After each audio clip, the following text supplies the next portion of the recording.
हल्द्वानी में हफ्ते भर से गूंज रहे थे जो सवाल, मचा हुआ था बवाल। वो बवाल थम गया है क्योंकि पुलिस ने गुत्थी को कर दिया सॉल्व। हल्द्वानी से गायब हुई 2 नाबालिग बेटियों की तलाश में प्रदेश भर के अलावा दूसरे राज्यों में भी पुलिस कर रही थी छापेमारी। आखिरकार मिल गया सुराग, बरामद हो गई दोनों लड़कियां और शिकंजे में आए आरोपी। हल्द्वानी पुलिस को बीते 21 जून को शहर के बनभूलपुरा इलाके से 2 नाबालिग लड़कियों के अचानक से लापता हो जाने की शिकायत मिली थी। नाबालिग लड़कियों की बरामदगी को लेकर हल्द्वानी पुलिस पर लगातार दबाव बढ़ रहा था। गायब हुई लड़कियों के परिजन और हिंदूवादी संगठन की तरफ से थाने का घेराव कर आंदोलन की चेतावनी दी जा रही थी। इसी दबाव के बीच हल्द्वानी पुलिस की 3 टीमें गायब हुई दोनों किशोरियों के सुराग चप्पे चप्पे पर तलाश रही थी। सर्विलांस की टीम लगातार ट्रैक करने में जुटी थी। आखिरकार अब इस मामले में पुलिस को बड़ी सफलता हाथ लगी है। हल्द्वानी पुलिस ने लापता हुई लड़कियों को यूपी के मुजफ्फरनगर से बरामद कर लिया है। साथ ही इस मामले से जुड़े सभी आरोपियों को भी शिकंजे में लिया है। हल्द्वानी पुलिस ने इस घटना के 6 दिन बाद इस मामले में एक नाबालिग सहित कुल 4 लोगों को गिरफ्तार किया है। पुलिस के मुताबिक नाबालिग किशोरियों को भगाने वाला आरोपी बनभूलपुरा इलाके का ही है और उसी मोहल्ले में रह रहा था जहां नाबालिग लड़कियों का परिवार रहता है। 20 जून की शाम को हल्द्वानी में इस गुमशुदगी को लेकर हड़कंप मच गया था क्योंकि मामला 2 समुदायों से जुड़ा था, इसलिए इसे लेकर हिंदूवादी संगठन भी एक्टिव हो गया था। थाने पर घेराव करते हुए लड़कियों को जल्द बरामद करने की मांग की जाने लगी।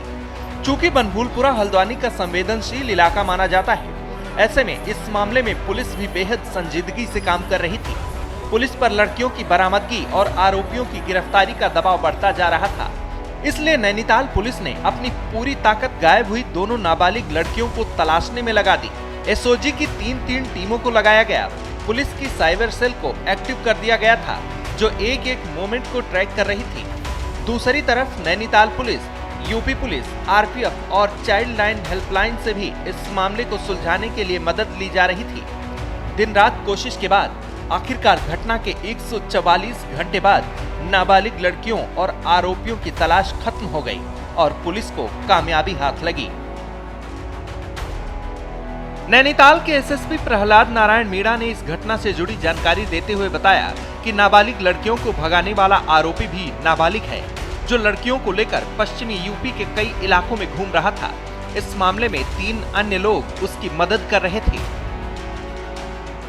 पुलिस ने प्रारंभिक सूचना के आधार पर जो सीसीटीवी सर्विलांस किया, जो पूछताछ की और जो सीडी एनालिसिस किया, उसके आधार पर ये 2 नाबालिग बच्चियां एक नाबालिग लड़के के साथ में यहाँ से निकली और पुलिस ने कंटिन्यूस ये जो तीनों लोग थे इनका पीछा किया और पश्चिमी उत्तर प्रदेश के अलग अलग जगह हमारी टीमें पहुँची और हमारी टीम को ये लोग मुजफ्फरनगर मंसूरपुर रेलवे स्टेशन से, वहाँ से हमारी टीम ने इनको बरामद किया गया है।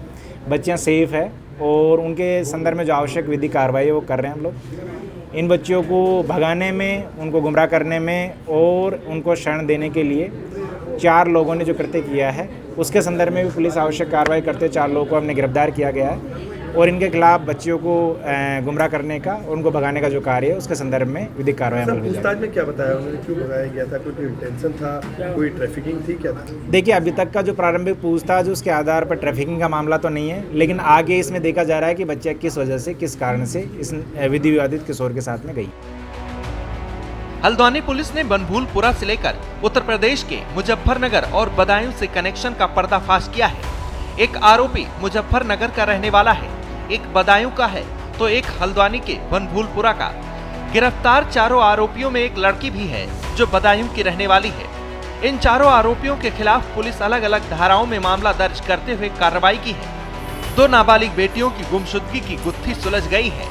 हल्द्वानी में गर्म हुआ माहौल भी फिलहाल शांत हो गया है, लेकिन कई राज अब भी बरकरार हैं, जैसे लड़कियों को बहलाया फुसलाया गया या उन्हें जबरन किसी साजिश के तहत गायब किया गया या फिर लड़कियों की भी इसमें रजामंदी थी। मामला बेहद संवेदनशील है, इसलिए आरोपियों की गिरफ्तारी के बाद भी कई ऐसे सवाल से पुलिस ने अभी तक पर्दा नहीं हटाया है। ब्यूरो रिपोर्ट, श्रेष्ठ उत्तराखंड।